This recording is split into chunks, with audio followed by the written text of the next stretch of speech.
Good morning again, and welcome back. Thank you for being as prompt as possible. These breaks always tend to move along a little longer. Is Scott here? Is he? He just went out the door. Shall we do a sing-along? Let me say just apologies to, and also to Steve, who just had to step out for our confusion this morning. That was a very inelegant way to begin the morning panel. There was just some confusion on our part, and I just love that the mayor, he just said, well, I guess I should start. So we have foregone the formal introductions just because you have them in your program, and we want to make sure to leave as much time for the presentations as possible. So we were planning on having Scott start, but since he's not here, let's, there you are. Great, well, here you are, so great. Thank you, welcome back. All right, and so now I'm just going to turn this over. So we've asked the panelists, they'll each speak for about 15 minutes, and then we'll again engage with conversation from the audience. So again, have you all introduce yourselves, and thank you so much for being with us. This panel especially, I think, is, well, all the panels are critical, but this one, I think, represents many of the heart of many of the challenges we face for decades now. And so thank you all for being here. And I'll turn it over to you, Scott. Go ahead. Thank you. I'm turning Kristin there. Oh. We're reversed the order on you did independently. See, this is what happens. You just give them power, and then they just take away. So yes, that's fine then. Go ahead. Thank you. Well, good morning. First of all, thank you to Dr. Moore. Is it on? Hello. Yes, thank you to Dr. Moore, and also to Lauren and Sarabin for hosting this and making it very, very easy to get here and be a participant here. Thank you. My name is Christopher Montoya. I am a retired Border Patrol agent from Tucson. For those of you that don't know, the Border Patrol is a law enforcement organization that patrols along the border. And my old job, we used to be, and still are, to a large degree, involved in a lot of debate, a lot of criticism, and hopefully this will start to settle some of that debate and move forward and progress. I'm also a graduate student at the University of Arizona in Tucson, where I study testimony given by Border Patrol officials to Congress and how that influences legislation.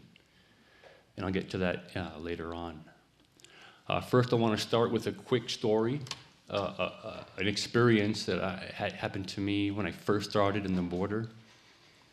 I apprehended a group of about 30 people. That seems like a lot, but it's not really. It's another story.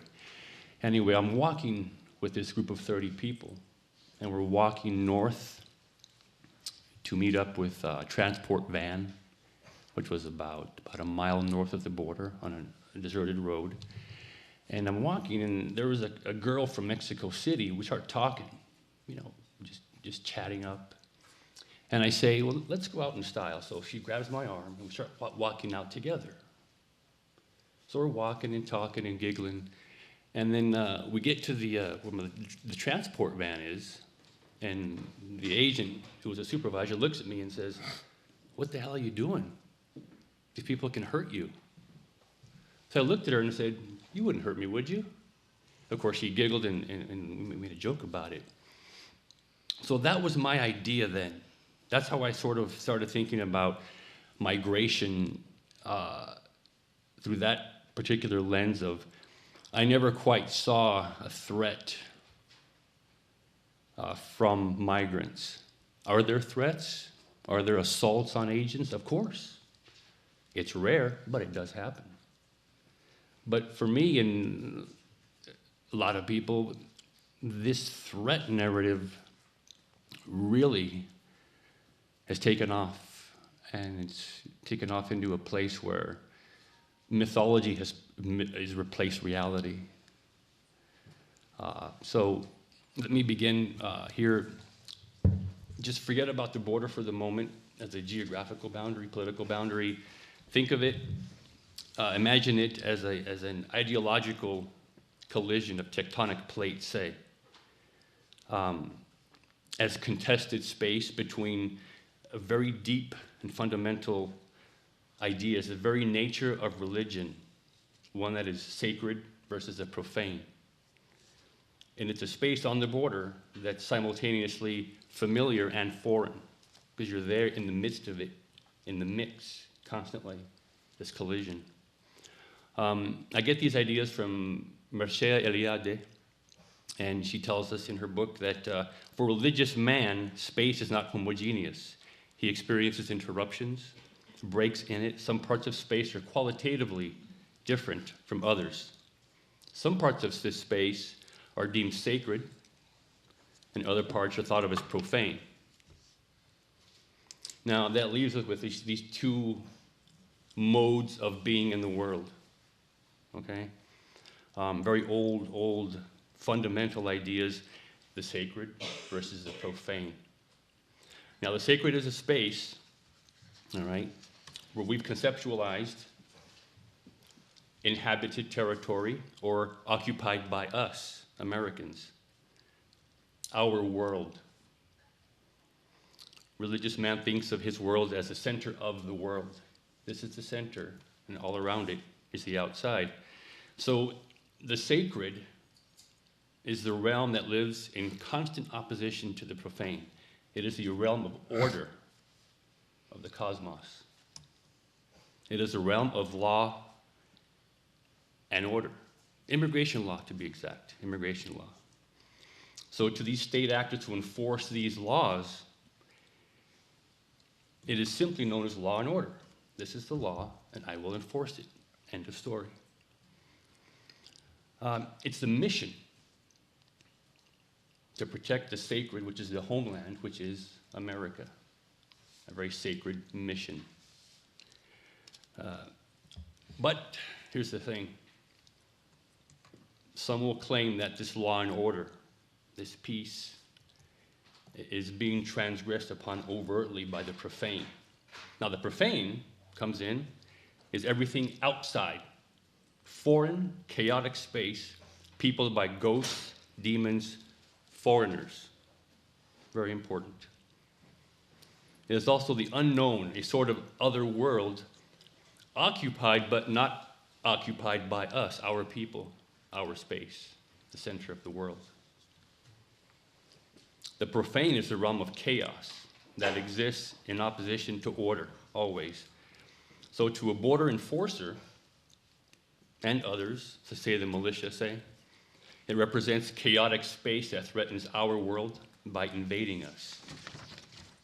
So in lawbreakers, so for example, criminal migrants, say, or drug runners, they cross that barrier between the sacred and the profane. It symbolizes the regression of the cosmos, which is order, into chaos. So these are very powerful ideas. But I'm going to argue that they fail to really apprehend the nuances of the border region, its complexities, its nuance. It's very, very unique. I've experienced it for many years, especially in the immigration context that we find ourselves in today. And it's not really addressed enough or well enough, articulated enough by our current policies. But even so, I think that this idea of the sacred and the profane is very useful in helping to explain this idea. So I want to argue that the U.S.-Mexico borderlands are a contested space being seen through this. It's a very deep and fundamental religious lens by certain state actors such as the Border Patrol and non-state actors as well, militias, and even going so far to say is evangelical groups, Catholic groups. They also occupy this sacred space, but I'm going to argue that it's more inclusive, that it's more progressive in a sense. So I'm examining how this comes about.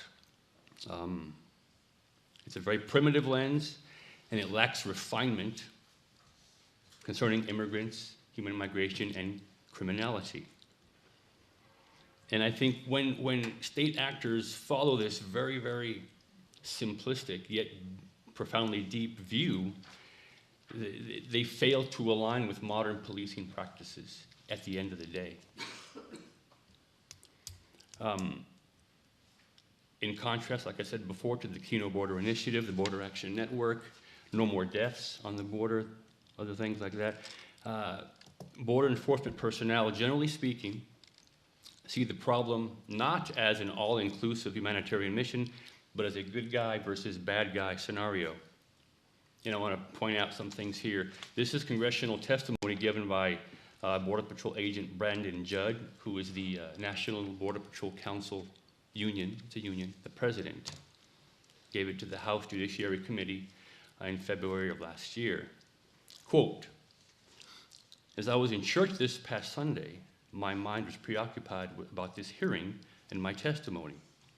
I was thinking about what I could say to help shed light on our current situation when one of the basic tenets of my religion's faith came to mind." He goes on to quote, "We believe in being subject to kings, presidents, rulers, and magistrates in obeying, honoring, and sustaining the law. All religions that I'm aware of believe in rules, tenets, and commandments. It's no different with the laws of the United States. When persons, whether citizens or not, follow the laws of this great nation, peace and prosperity abound. However, when those laws are broken on a large scale, chaos is the byproduct. And make no mistake, chaos defines parts of our southwest border today." End quote. So the language in this testimony is very revealing. So in part, he's using religious ideas to sort of frame this complex problem in simple terms. The chaos caused by foreign lawbreakers resolved by law and order, the sacred. Again, this collision between chaos and order.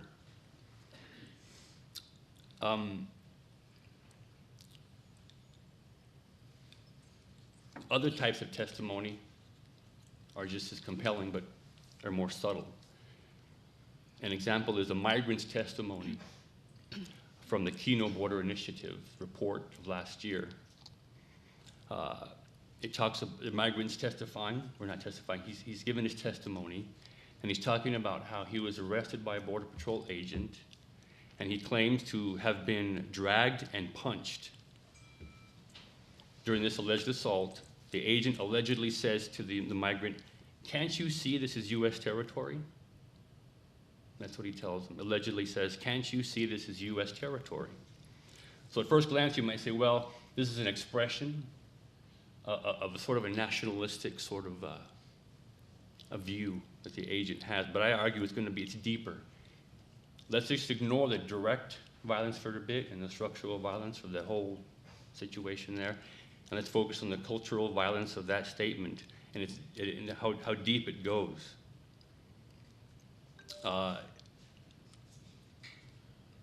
Nationalism loves borders. We know this. And the sacred and the profane also are divided by a barrier. One more quick quote from Benedict Anderson from Imagined Communities. "The nation is imagined as limited and has finite, if elastic, boundaries beyond which lie other nations. No nation imagines itself coterminous with mankind." So I expand that to mean that the idea of the sacred and the profane, especially the sacred, is the original imagined community.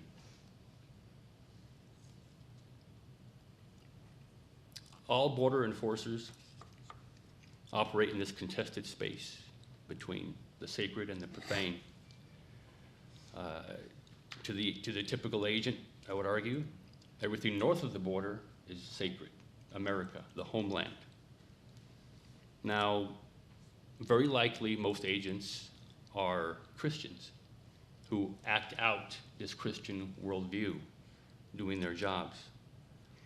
So based on this worldview, finding themselves in the middle of this milieu, they bring with them their attached cultural values and their opinions. It's a position that perceives a direct affront to their idea of the sacred, an affront to God and country. That's a term, it's a phrase that's been used again and again. But does this interpretation, based on their knowledge, their situated knowledge, help or hinder protecting human rights in the broadest sense? And I would argue that it hinders them. They're being motivated by a very, very deep, much older principle, the sacred in opposition to the profane. There's a fundamental lack of understanding of the complexities of modern human migration and criminality, especially on the southern border. It is a very complex issue. So this idea, this current idea of the sacred and the profane, in its current iteration, is problematic. These state actors see the border through this lens as very narrow and constrained. It restricts their sacred space to members only. In contrast, faith-based groups like the Kino Border Initiative, No More Deaths and such, it's a much more inclusive policy, if you will, that gets its view from a more progressive, enlightened interpretation of Scripture, that expands the sacred space to be more inclusive, at least for some of the members of the profane, the lawbreakers.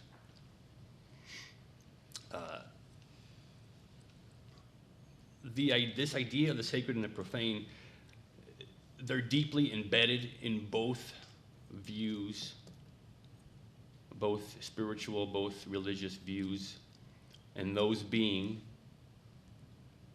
the motivation, pardon me, for example, let me give you an example. Faith-based movements such as the Kino Border Initiative are motivated by a different interpretation of Scripture. Evangelicals, on the other hand, are still motivated by certain scriptures, certain parts of Scripture, but they both share a fundamental idea of the sacred. There's a disconnect there. So both have a nice, tidy dogma. Underneath there's the idea of the sacred, but there's this problem, there's this disconnect. So how do you bridge that gap between evangelicals who might see migrants as a threat versus those that don't see migrants as a threat and are more inclusive? So I would just suggest that that's our work, my work, is to try and bridge the gap between those two differing views of a very deeper, fundamental idea of the sacred versus the profane. But it's very difficult. Dr. Casey mentioned yesterday in his talk about mission, a conundrum for the missions. In an enforcement mission, the conundrum is very alive. It's either white or black. It's either lawbreakers, I'll stop, or not. There's no gray area there.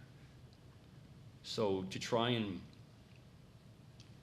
reform that part of, say, CBP would be difficult because the mission is very, very dogmatic in its own way. It sees the sacred, those limitations, those constraints, and nothing else. So we have to pay attention to that. Enforcing immigration law was never really about laws, I would argue. It's about opposing chaos. Immigration laws since day one were racist, let's be honest. The courts 100 years ago were still trying to figure out who was white, who was not white. Mexicans, were they white in 1897? Yeah, they're white. Okay, great.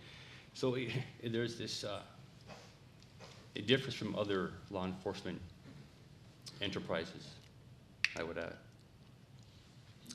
So what do? Let's just pay attention to these two differing views, and we'll move forward. Thank you.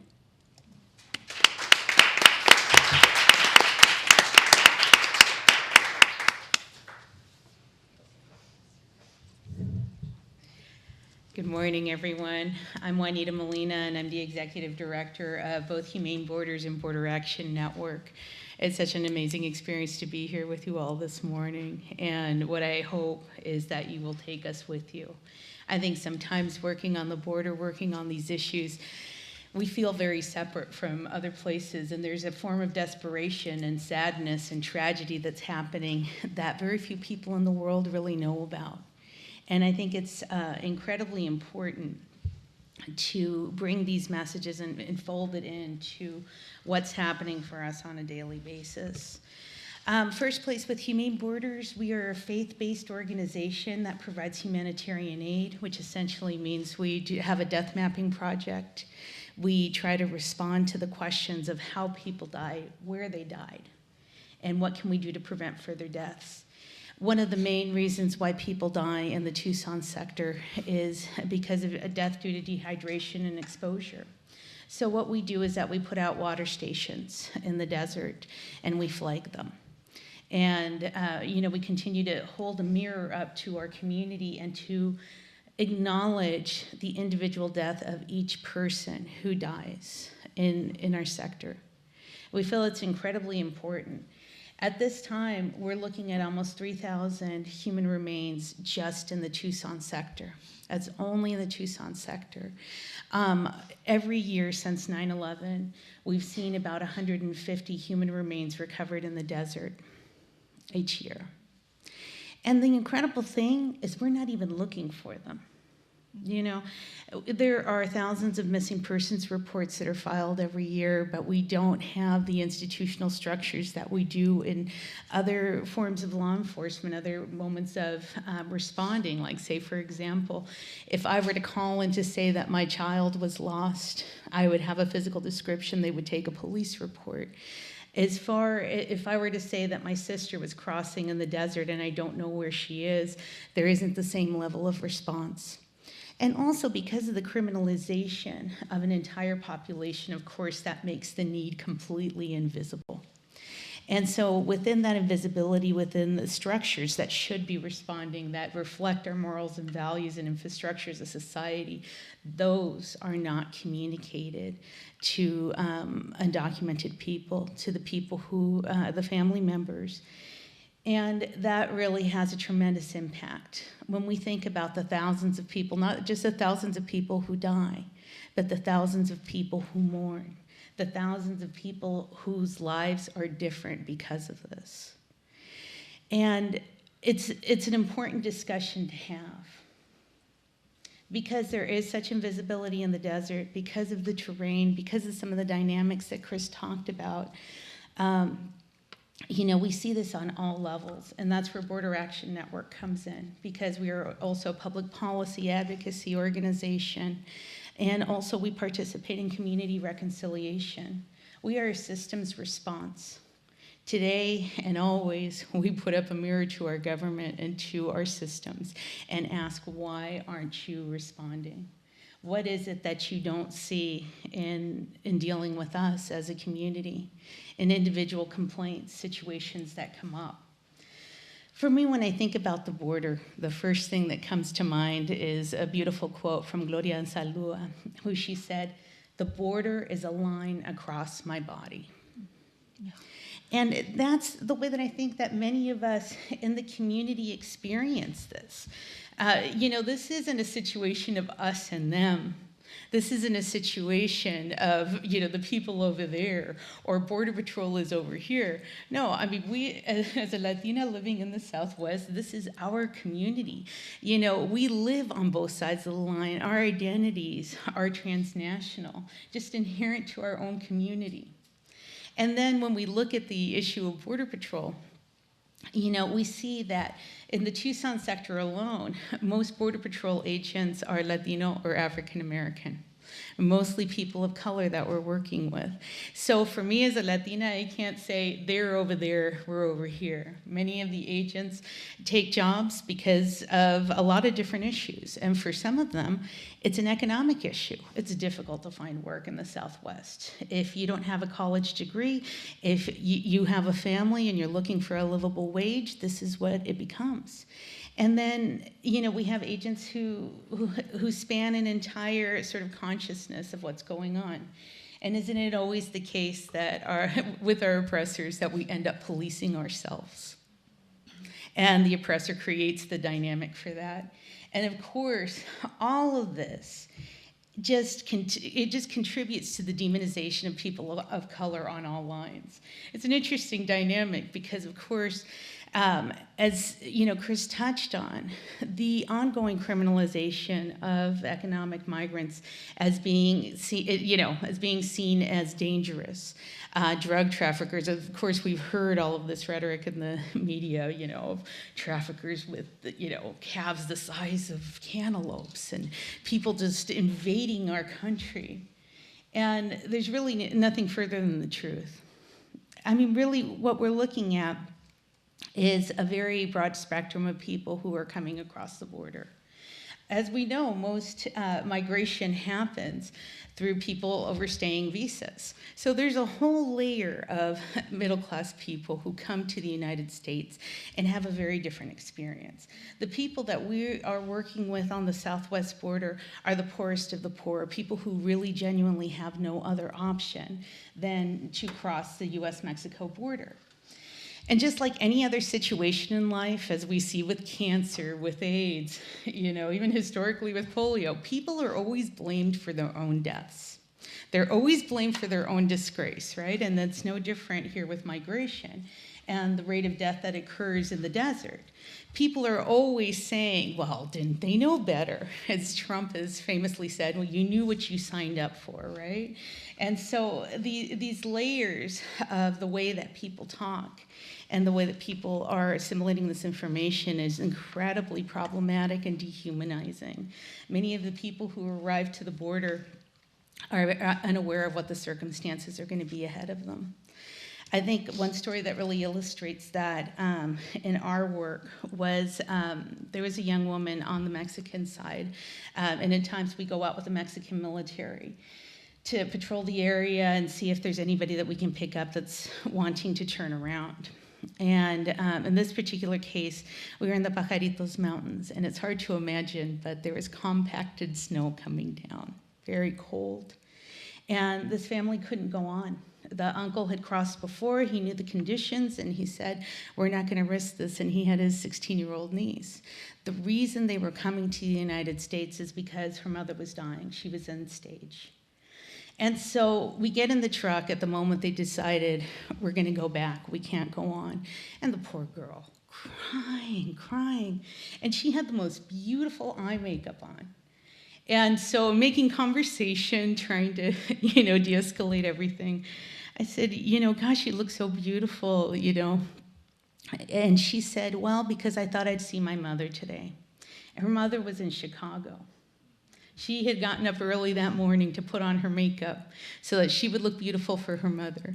She is in the Pajaritos Mountains. There is no way she was going to make that distance. It was impossible for her to actually get to see her mother that day. And I think that's the stream of consciousness, the difficulty in how people approach the border issues, because people are so divorced from what's actually happening on the border. And part of that are the paramilitary structures that we have implemented. And I think it's really difficult for most Americans who are outside of the border to imagine the level of militarization and monitoring that happens on the US-Mexico border. And that paramilitary structures are part of our everyday life in patrolling. As Chris touched on, there are many ways that people imagine Border Patrol functioning in a similar way as law enforcement, like your local law enforcement and holding on to the standards of the Police Executive Research Forum. And that's not really the case. And so what we see are very interrupted structures that are very invasive to people. And not only does this impact migrants, but of course it really impacts First Nation communities throughout Arizona, some of the largest reservations. And there are 2 tribes that are binational, that are both on the US side and the Mexican side. And, one of the tribal members said to me once, well, there's a general level of acceptance about police intervention. in daily life. So, like, if you're speeding or you shoplift, you expect to see a police officer. But in Arizona, you are stopped and questioned just because you are, just because you happen to be walking in that area.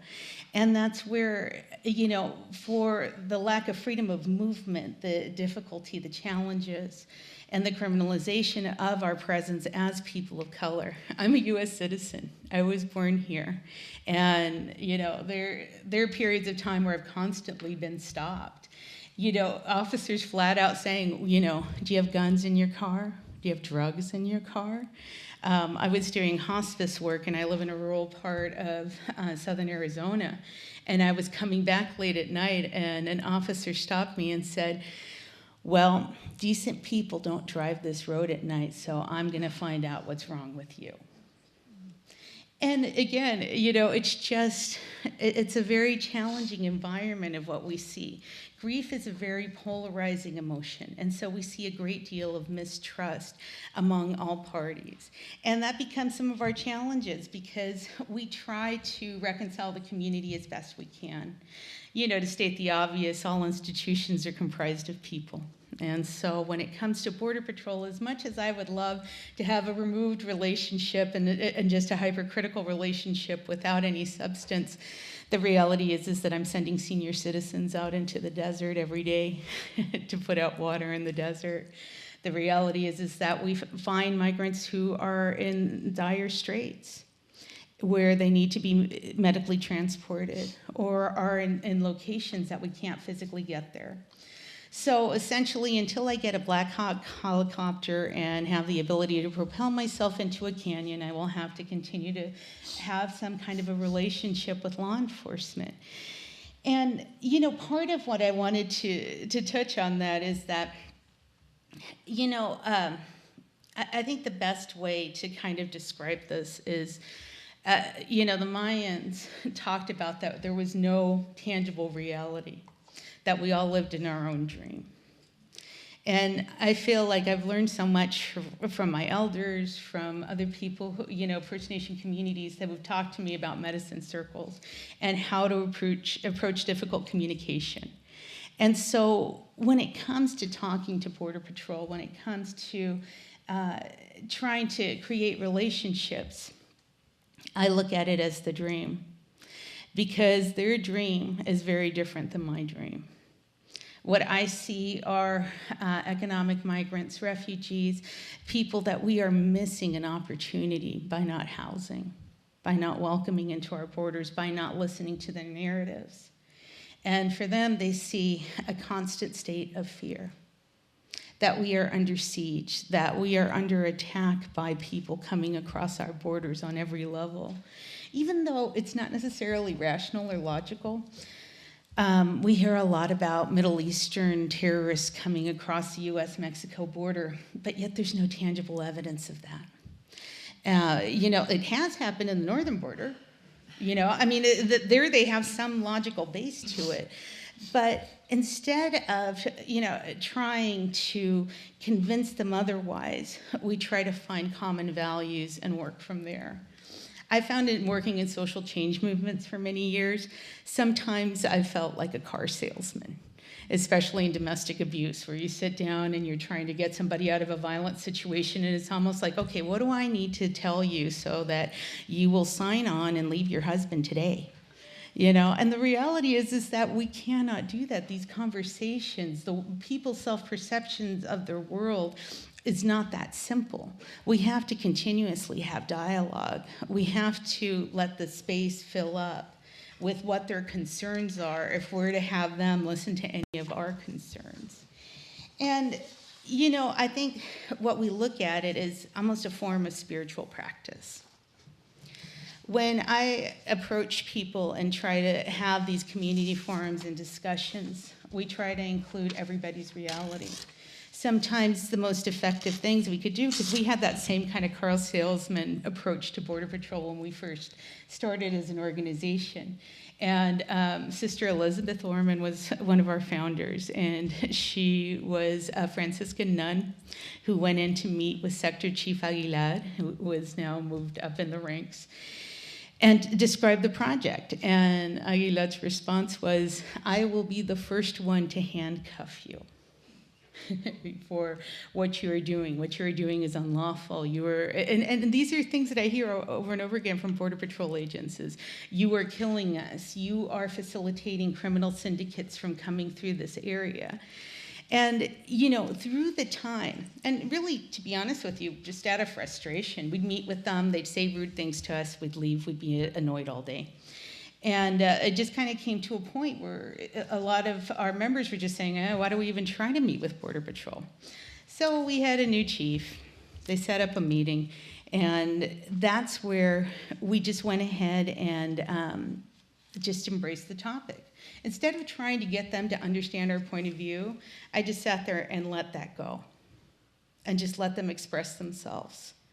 And that was the beginning of a dialogue. I watched this once with Bishop Minerva Carcaño, and we were meeting with Joe Arpaio. And it was a very interesting experience. That man is slick. What we were talking about yesterday around messaging was fascinating to me because Joe Arpaio had wonderful messaging, and he was always very together. And the one point we saw a crack was when Bishop Carcaño stopped and asked him how did he feel spiritually about what he was doing, and just let it open.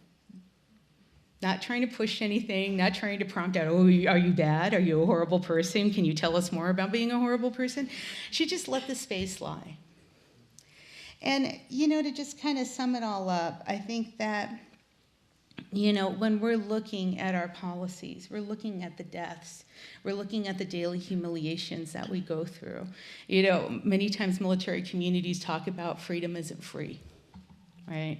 And so we continue to pay for that on the border every day in the increased militarizations, the losses, the deaths. And we see the generational footprint that all of this and the impact of our policy and just the tangible grief that we feel as a community. This is something that will endure for many years. And I hope you'll join me in trying to do something about this. Because the reality is someday there's going to be a time when our children or our children's children are going to ask us, where were you when all of this death was occurring? So thank you so much.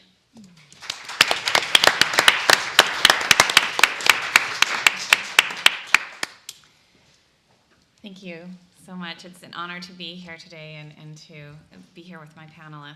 I'm Kristin Du Mez. I'm a historian of gender, politics, and American Christianity. I'm currently working on a couple of projects, one of which is a book tentatively titled Onward Christian Warriors, Evangelical Masculinity and the Rise of Donald Trump. First, a bit of introductory background. I grew up in Sioux County, Iowa, one of the reddest counties in the nation, and one that mirrors the white evangelical voting statistic nearly perfectly. 82% voted Trump, 12% Clinton. Growing up, the town was virtually all white. Now, however, 10% of the population are Hispanic immigrants, most of whom are working in the local packing plants.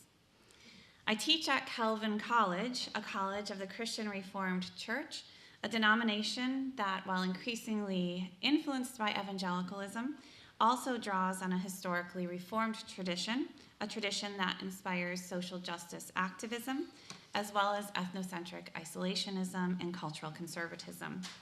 My college's most notorious alum these days is Betsy DeVos, whose family, along with the Prince family, are significant donors. The challenge of speaking across divisions in American Christianity and the nation as a whole is, for me, a daily challenge. And today I want to think about how we might consider white evangelical views on immigration. Now, on the one hand, the Bible and Christian tradition have a lot to say about loving the stranger and caring for the foreigner. And there is a universality in the Christian faith that ostensibly cuts across tribe and nation.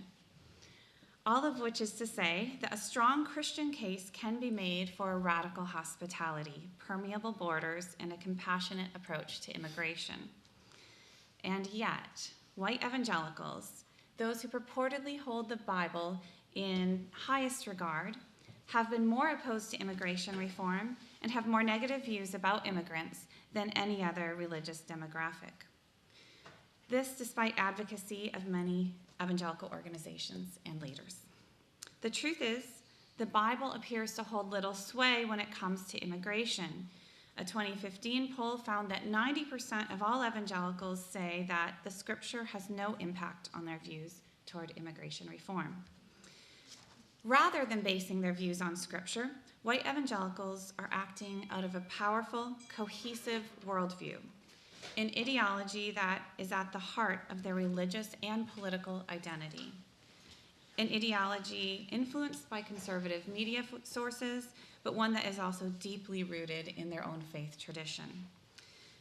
Now, evangelicals I know don't actually talk all that much about immigration, but they talk a lot about other things. And I argue that those other things position them in critical ways when it comes to views of immigrants, borders, and the American nation.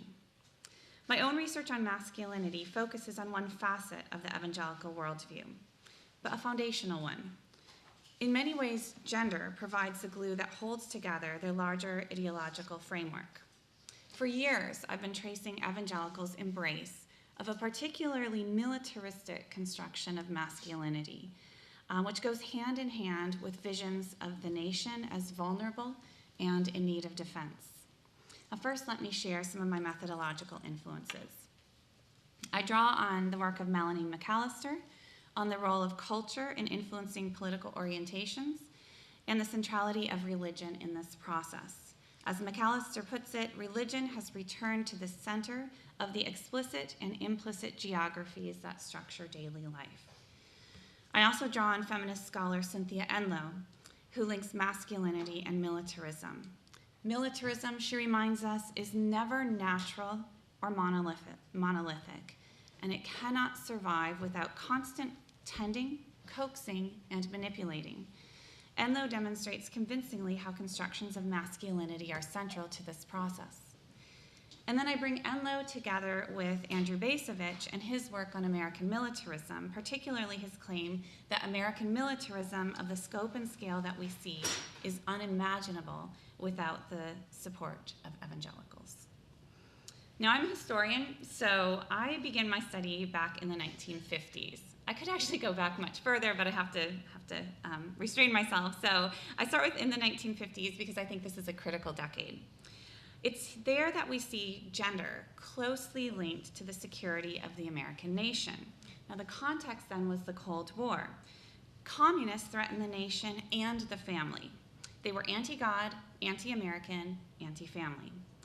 And reinforcing proper gender roles, that of male breadwinner and protector and female homemaker and protected, was seen as essential for the security of the American nation.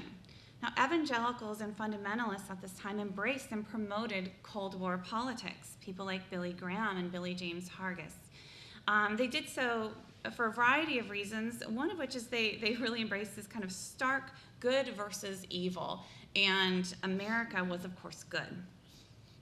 But they weren't alone, and this is important. This was a time of Cold War consensus, and it was the height of American civil religion. In the 1960s, however, this consensus starts to unravel, thanks to the rise of feminism, the civil rights movement, and the Vietnam War. At this point, then, many Americans embrace a more critical view of the nation and the military, and they're moving away from quote-unquote traditional gender roles. At this time, however, evangelicals cling tightly to these values. They embrace and hold even more firmly to traditional gender roles, Christian nationalism, and the military. And particularly in terms of the military, this is a change. Up until that point, many conservative Protestants had been very skeptical of the military. And that was a place where young men would go and be corrupted. And that really changes during the Vietnam War, when the rest of the American population becomes increasingly skeptical of the virtues of the military. So this constellation of issues becomes central to their religious and political identity and key to their political mobilization in the 1970s. At the heart of all of this is a discourse of evangelical masculinity. People like James Dobson, Jerry Falwell, Phyllis Schlafly, Edwin Lewis Cole, all of these figures start in the 1970s to identify a crisis of masculinity, and this is again against the backdrop of the Vietnam War. For example, Dobson was blaming feminists for tampering with the time-honored roles of protector and protected, and for denigrating masculine leadership as macho. He saw this as a crisis of gender, but also as a threat to national security. For the sake of the nation, a call to arms was needed, a reassertion of the quote-unquote Judeo-Christian concept of masculinity in the face of feminists' concerted attack on maleness. By the 1980s, evangelical masculinity is thoroughly imbued with militarism. And during the Reagan administration, evangelicals form a very close alliance with the US military. And interestingly, James Dobson is a key facilitator of this alliance. I'm fast forwarding a lot here. In the 1990s, with the end of the Cold War and the rise of the Promise Keepers movement, this militant masculinity is for a time softened into the tender warrior motif. But with Clinton in the White House, UN peacekeeping missions raising concerns about sovereignty, women and gays in the military, the crisis is back. It's renewed, and by the end of the decade, we see evangelical writers dropping the tenderness and fully embracing the warrior. So by 2001, books like Dobson's Bringing Up Boys decry how a small but noisy band of feminists has left men feminized, emasculated, and wimpified.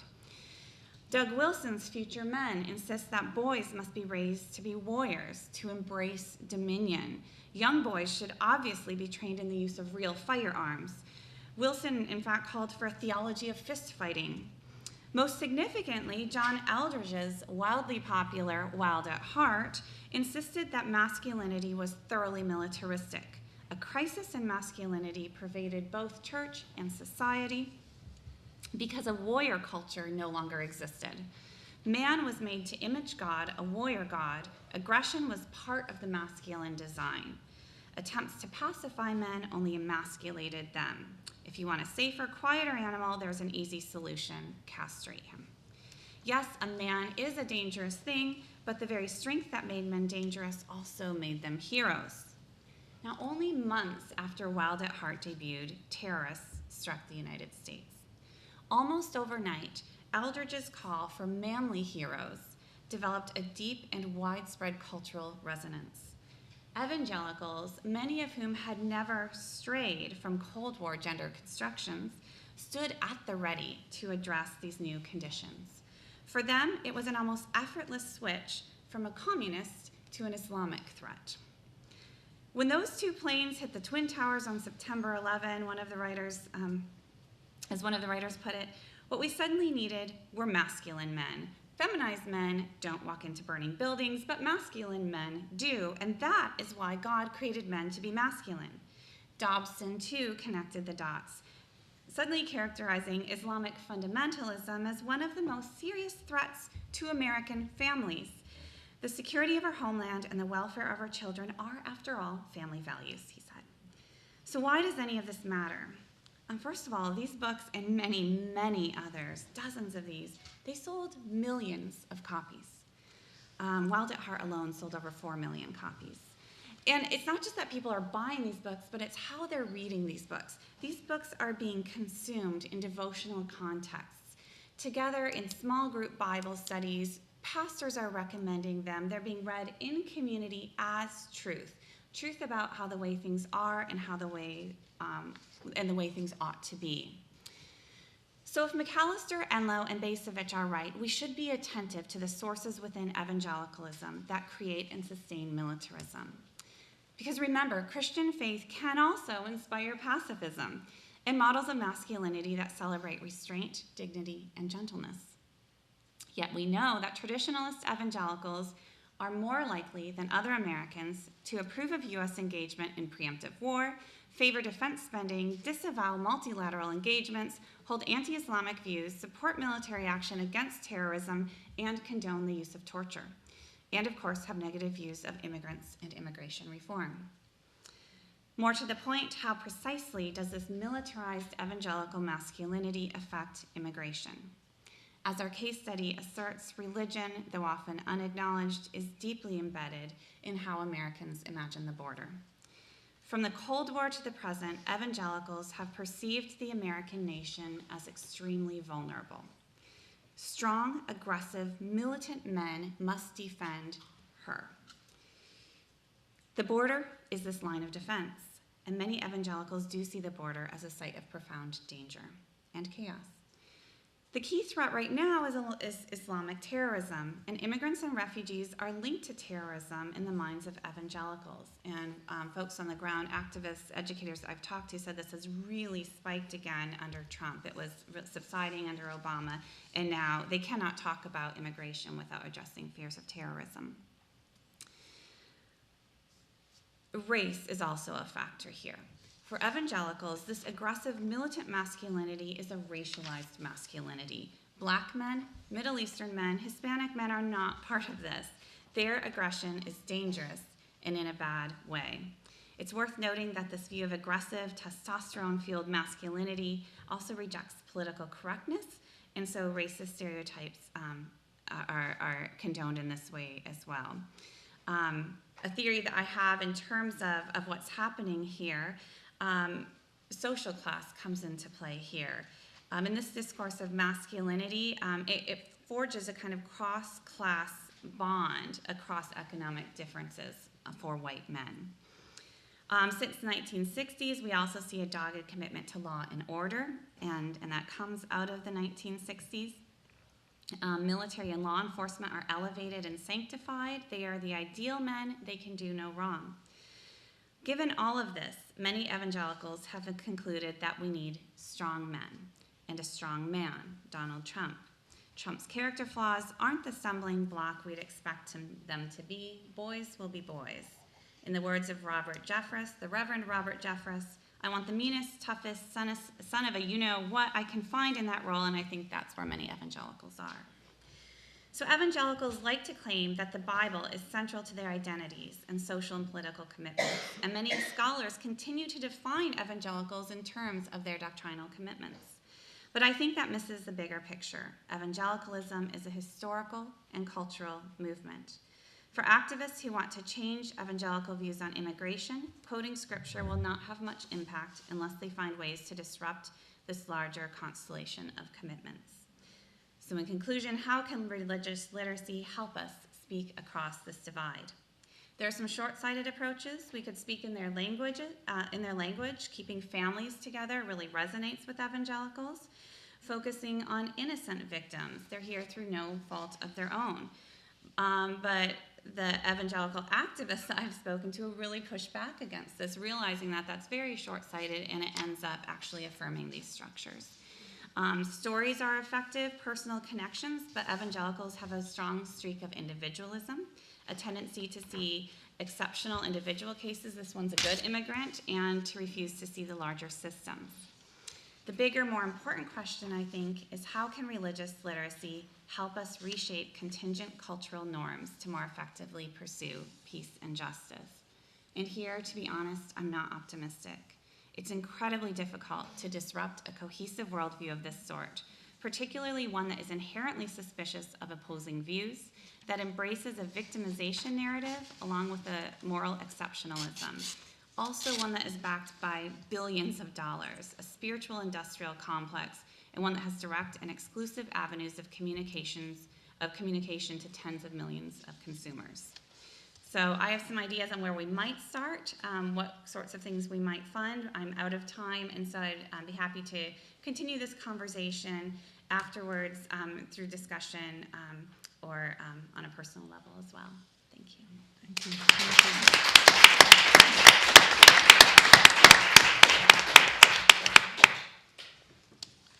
It's somewhat intimidating to follow this group and to be here as there's a bit of skepticism here and perhaps oxymorons in terms of what I'm about to talk about as a lawyer, a politician, former politician, who also teaches ethics, does a lot of practice in ethics and governance, has served in major elective roles, and I think that therefore the question of my credibility is always at stake in these kind of discussions.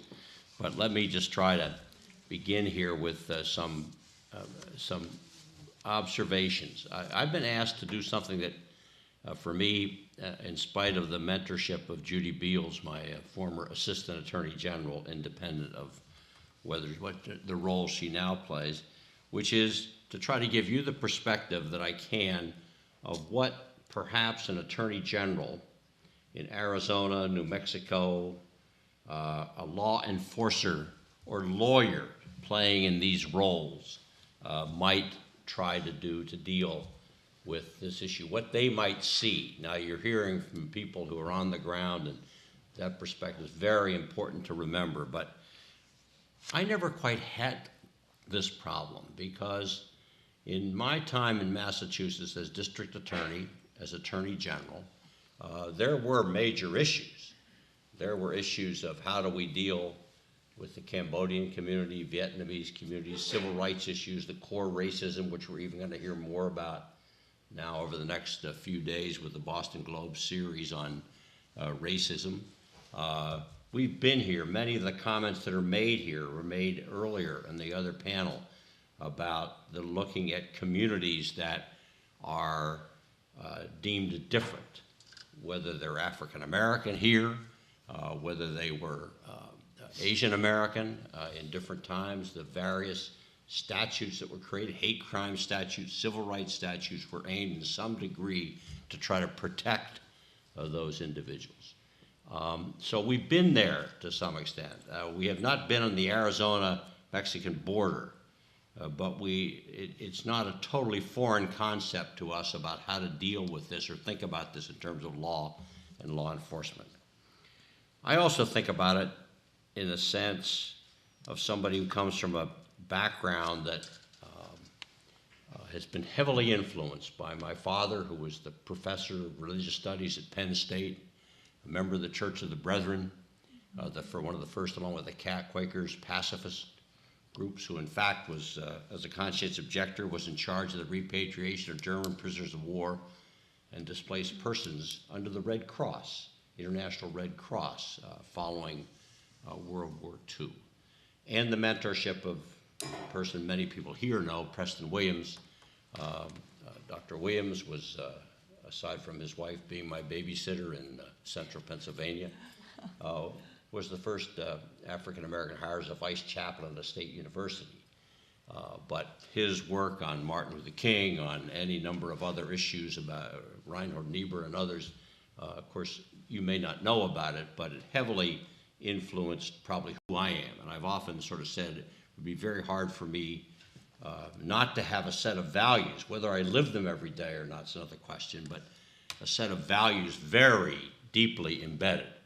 A fundamental belief in fairness, in equity, in equal justice, in compassion, in mercy, in walking humbly with your God at the same time that you're trying to be open. It was that tradition of evangelical pietism was something that I came to without all the edges of fundamentalism. And in fact, a real effort by the evangelical pious, at least reflected by, to the extent I can speak about it, reflecting by my father and Preston, about stressing the tolerance factors, the inclusiveness, the diversity, that pluralism is one of the great American assets that even before I became a lawyer and took the oath of office, I was taught to some extent that pluralism, our civil rights and our civil liberties are one of our greatest assets, and that came to them, yes, from a society in which there's a separation of church and state,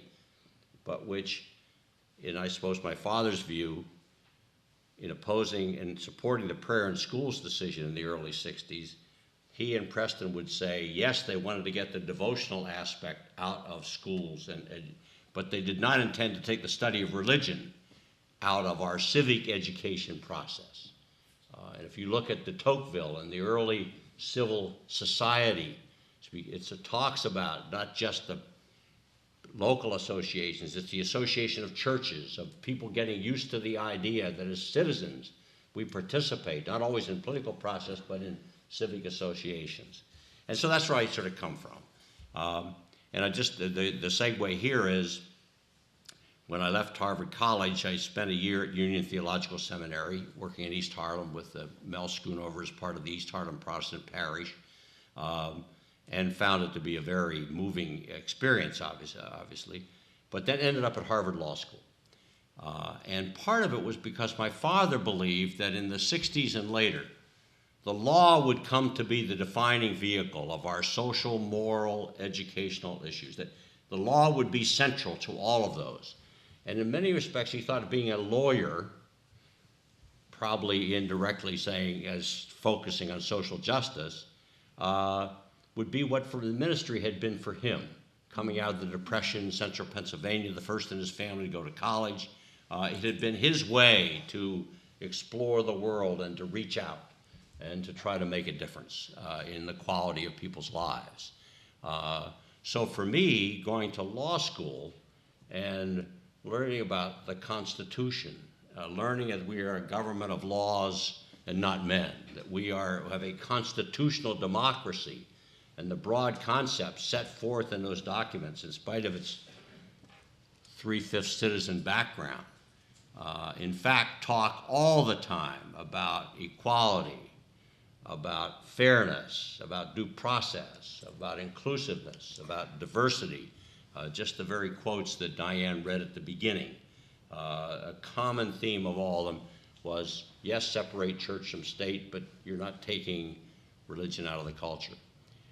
Having said that, in the roles that I got to play, and I will not bore you much more longer with this biography, but was that I discovered that, in fact, I was very lucky because to be a lawyer at that time, beginning with the public interest law movement in the late 60s and early 70s.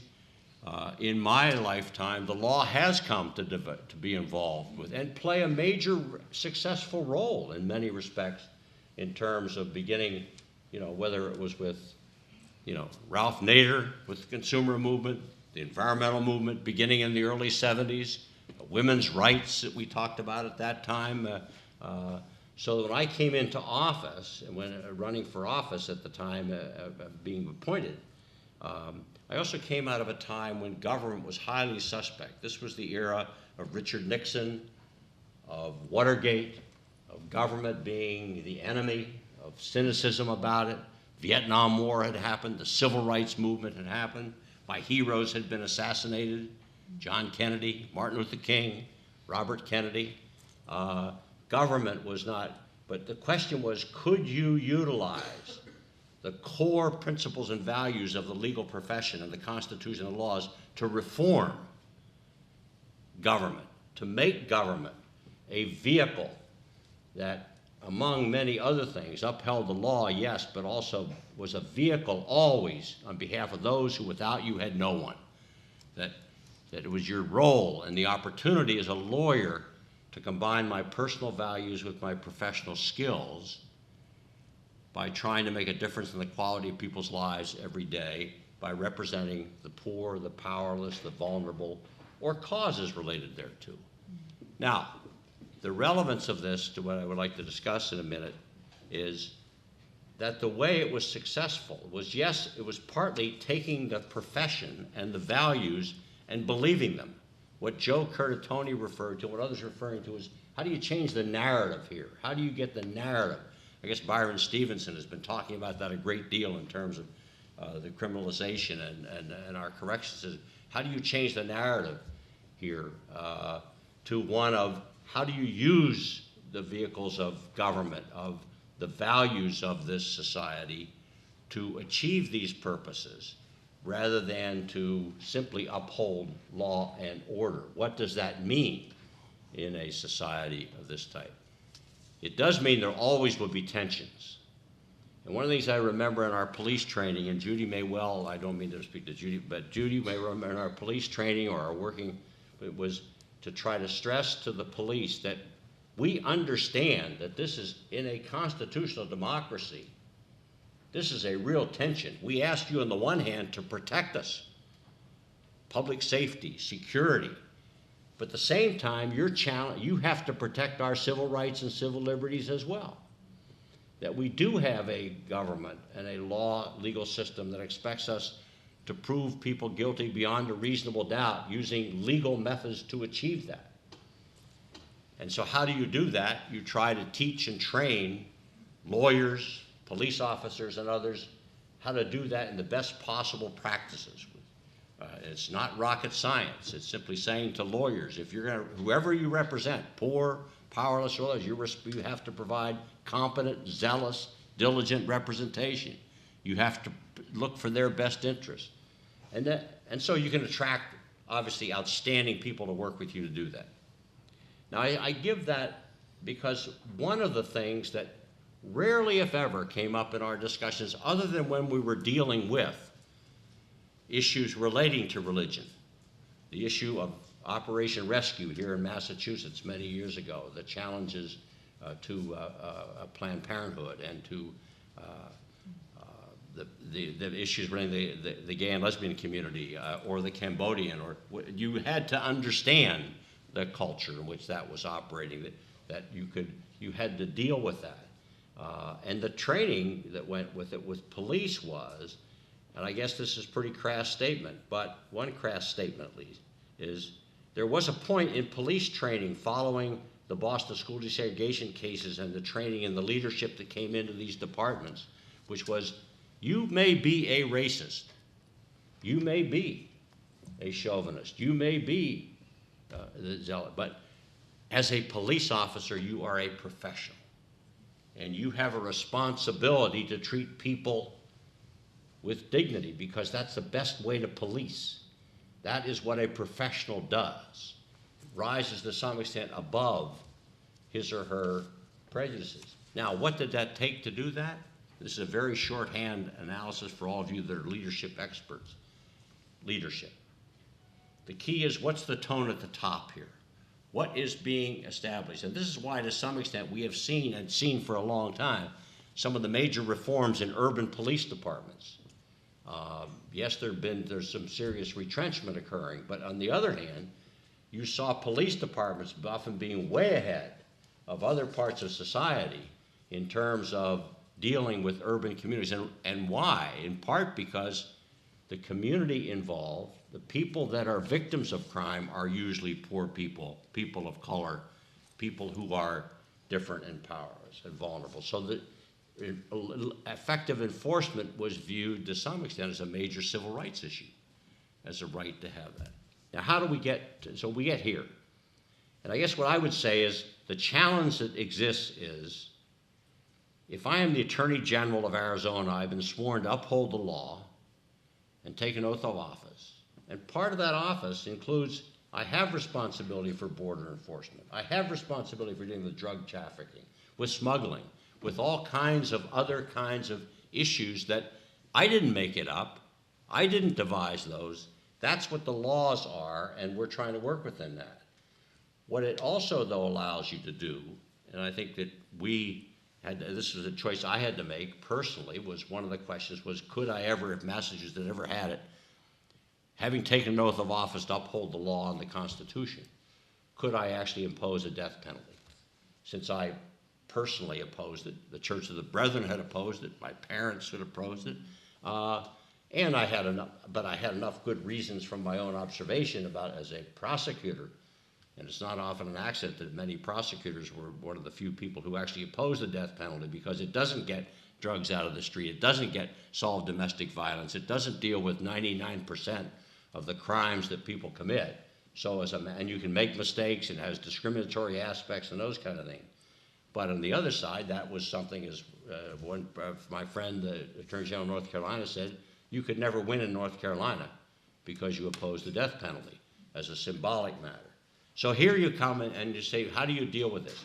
I just want to close with this. The way it seems to me you try to deal with this is this community effort that everybody here is talking about. You have to have collaboration. You have to find ways to do multidisciplinary interventions. Probably our most successful urban violence initiative in the 1990s was called the Safe Neighborhood Initiative in the highest crime areas in Boston. and it was focused on community prosecution and community police. And it worked for several reasons. One was that politically, it worked for everyone to work together. The second reason it worked, it had success. But the other reason, it involved the 10-point coalition, it involved the Bowdoin Geneva Street Health Center, it involved the Log School, it dealt with a whole range of multidisciplinary collaborations in the community, and directly involved the community in its support. So what I see as the opportunity here is to change the narrative that it is the role of the enforcer to enforce the laws zealously, competently, and diligently, but also humanely, fairly, equally. And one of the challenges, use your discretion, which is a whole separate topic, but who do you choose to prioritize? How do you choose it? Do you see these people? They're coming across the border as cross-border migrants? Do you see them as criminals? Do you see them as victims? How do you treat them? And that is a question of training, and I believe a question of collaboration. I close with just this, though. I said it earlier, just before, and I really will close, Diane, is this isn't an accident that this happened. And we've had yes, we have the evangelical movement. Yes, we have white nationalism. The reality is that has been true in this society, in the American society, for years. The question is, how do you change that narrative? This is what I learned from John Gardner, an American hero in my view. The view is that you have got to participate actively in the political system. The only group in Washington that wasn't organized was the people, in his view. The only group that was not heard regularly, in his view, in discussions and debates was the public interest. And so the question is, how do you mobilize the people, the public interest, in terms of the values, as Joe Curtatone reflected, of the American narrative, which is about inclusion, tolerance, equal justice, equal protection. And that is a political process. This didn't happen by accident, what we're facing today, and it didn't begin a few years ago. The Democrat, my party, was always talked about border security as well. But there's a belief that we could do that somewhat more humanely, perhaps, or rationally. But the fact of the matter is that's a result of elections. And the participation process that we all have to figure out as advocates is, how do you affect public policy? You have to be involved, you have to advocate, but you also have to find people who are willing to mobilize to participate as citizens. It's a government of, by, and for the people. And we operate with the consent of the governed. And hopefully the governed, the challenge we have is the governed today are highly divided and very angry and frustrated, and we have had no leadership to carve a narrative that finds a way to mobilize that as our strength rather than our weakness. Thank you. Thank you. Thank you all. Really remarkably insightful and complimentary comments. So really grateful. So we have 15 minutes for questions. So I'm going to really urge people to ask their questions quickly and efficiently. And in fact, I think what I'd like to do is maybe put 2 or 3 questions on the table. So we'll take a few questions and then we'll turn it over to the panelists for your responses. So yes, go ahead. Thank you. My question has to do with the potential lifting of the restrictions that houses of faith currently are under, the lifting of political activity as that's tied to the tax code. Great. Okay. Thank you. Let's get a couple more questions. Directly to Kristin Du Mez, I'm curious to hear you speak a little bit about what you do see as next steps. And I feel like Nadim opened this yesterday in terms of media, which hasn't been talked about as much in this panel, but could easily be. And I would love you to speak to that before we wrap up.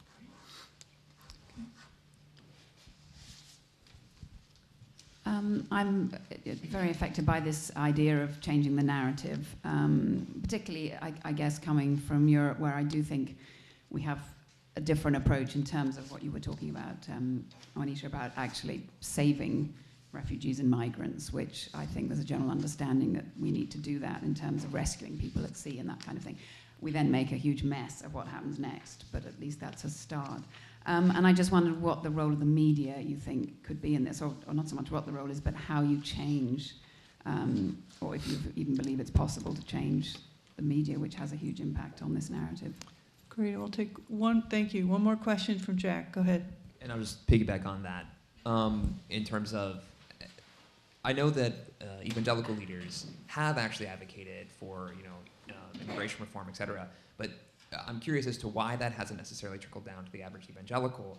And connected to that, in the work that y'all have done, both in government and in advocacy, and even explicitly on the border, what are the moments where you've seen narratives change for people, either in their personal lives or politically? What narratives have turned people's perspectives from one place to another? I know there's a religious context there, but also just as a practical context that y'all dealt with day to day. Great, okay, let's open it up. Yeah, well, from a personal perspective, I was in charge of firearms training, and I can't speak to it that much in detail, but what I tried to do was bring in sources that you wouldn't typically find in law enforcement firearms training, and that I think would have sort of caused pause to be more thoughtful. That was my contribution in that specific setting, in that location. So there are ways to really, change the narrative, to really try and tease it out and put back in something different that will give someone, time to think about of the old narrative and compared to something new that they're going to see.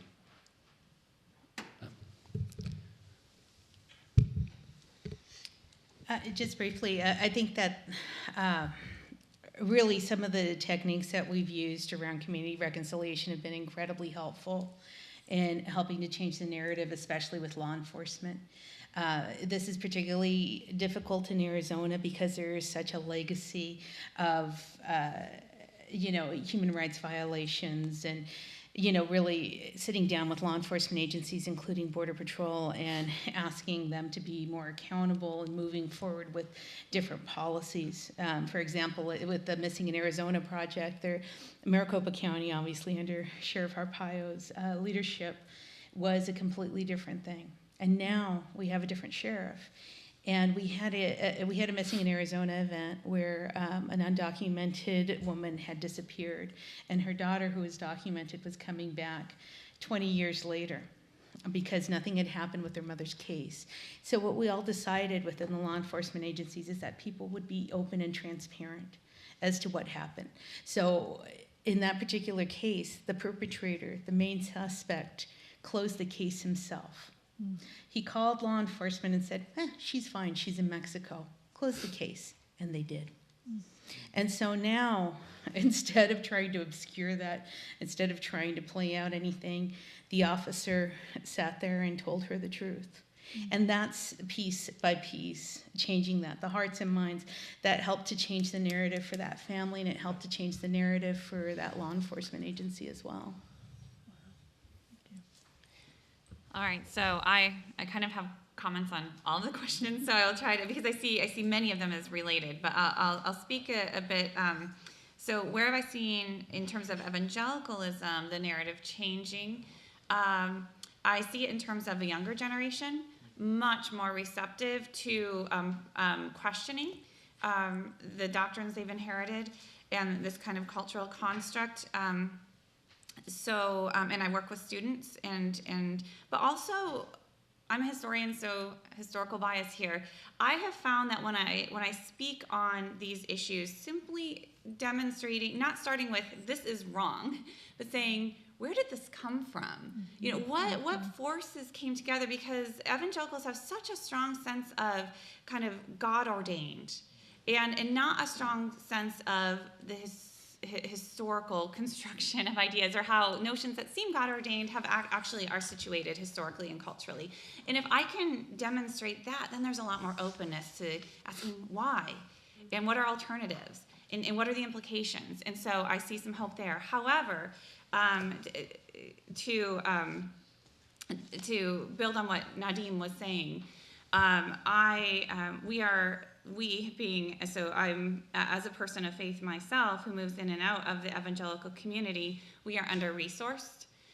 We are up against, millions, billions of dollars over years, at least tens of millions, hundreds of millions that are being poured into, have been poured into for decades, think tanks and these conservative media networks and the voice of the religious left, or even just the religious center, has a very hard time being heard. I think that one untapped resource here, again, my situatedness is coming through here, but are Christian academics, actually, including many Christian colleges, who are just pulled in so many different directions. If we could, and yet who have very good insights to share on this, who can speak to their communities and kind of go back and forth. I would like to see more resources put in that direction.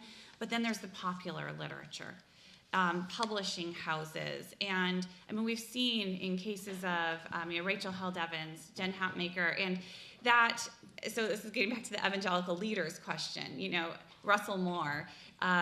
If you're a leader as long as you are following the group. As soon as you kind of cross a line, you lose your authority, you lose your publisher, your promoter, people aren't selling your books, and so we have to look at that aspect as well, and have some alternative platforms, I think, and alternative, I think, especially popular works that offer different deep stories.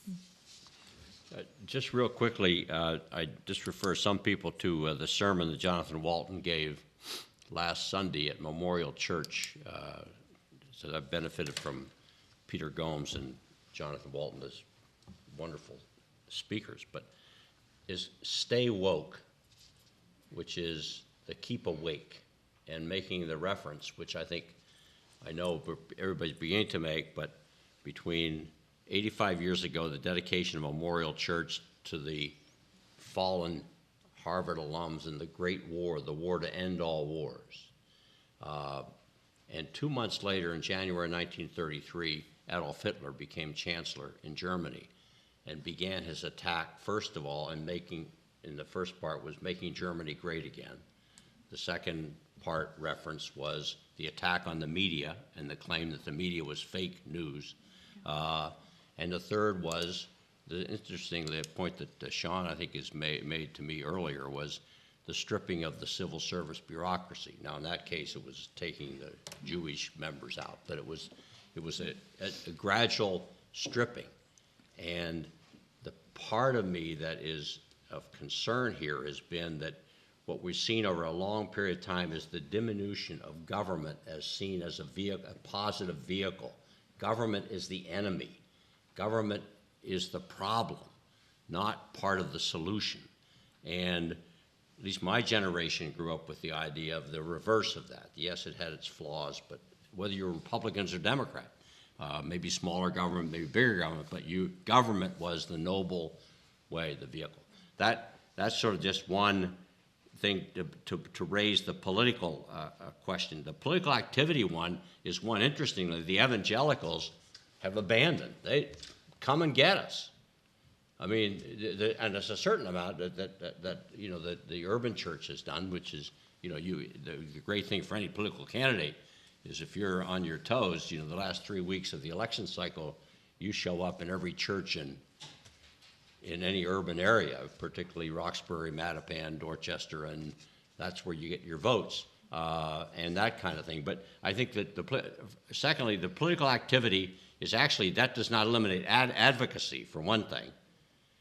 It does eliminate perhaps electioneering, but it also allows you to do pretty much anything you want as long as you invite the other side to come. that takes away the partisanship and the electioneering piece of it. So that to some extent, as somebody have often said, we've also got to be, I mean, I guess Sean made the rest of it, the children of light have got to stop being naive here and get just as tough and real about this is real politics. This is life in the fray. This is not whining and complaining on the sideline. John Gardner said, why do we, the privileged, have the right to stay on the sidelines? That is, we have to engage, and that's not pretty, and the perfect is often the enemy of the good, but the fact is that you engage. The education piece, I just wanted to stress on it. I think one of the biggest, for the media thing, is interesting because the social media, of course, is beginning to take over a lot of this. One of the critiques here is that whereas civic education was mandatory in most schools, only Derek Bach at least reports that only 40% of public schools today require civic education, which does explain why people cannot. I mean, you used to joke about Jay Leno going out in the street and asking, what's the Supreme Court? And, there's some bar down the street, but who gets elected to the Supreme Court? But the fact is, civic education, fake news works because people do not understand the core piece here. So I think that there's a certain amount of just plain rebuilding the civil society as a foundation. Now, I think a part of the civil society, it does not eliminate religion. It means that religion has to be there in this process. And to finally, just to the police, to the point that Professor Montoya is making here is the police are, to some extent, even with the Border Patrol, the trickiest part there is I think they probably have a hard time figuring who their community is. I mean, in urban communities, you have many police chiefs who argue we are bonded with the community. We are the play. We have to have the community. You heard Joe Curtatone said, crime goes down when you bond with your community. That's how your victims participate, that kind of thing. So I think the trick is, who's going to create the community that the Border Patrol represents? Which one do they represent? How do you serve here? But the other way is, frankly, I still think it's a leadership question, and the argument that you're willing to go with Sheriff Arepa and still try to discuss and communicate. The only other way is to beat them in an election. Mm-hmm. I mean, and be very crass about it. Some days we got to win some elections at a lot of different levels. And remember, the Democrat, my party, under a great person as president, Barack Obama, which probably gets a lot of the racism is relates to that. We lost 1,000 local and state offices. It's not an accident. It didn't just happen by magic when you come through here.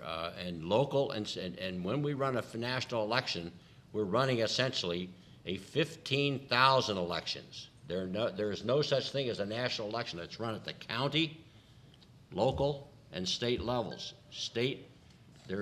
And that's where, who controls those places? Who controls the census? Who controls who gets appointed to election commissions? You don't have, and so any little biases one way or the other have a difference. Sorry. No, so just a quick closing comment. First of all, again, thank you all. I want to make a couple just connections here, potentially then for our wrap-up panel.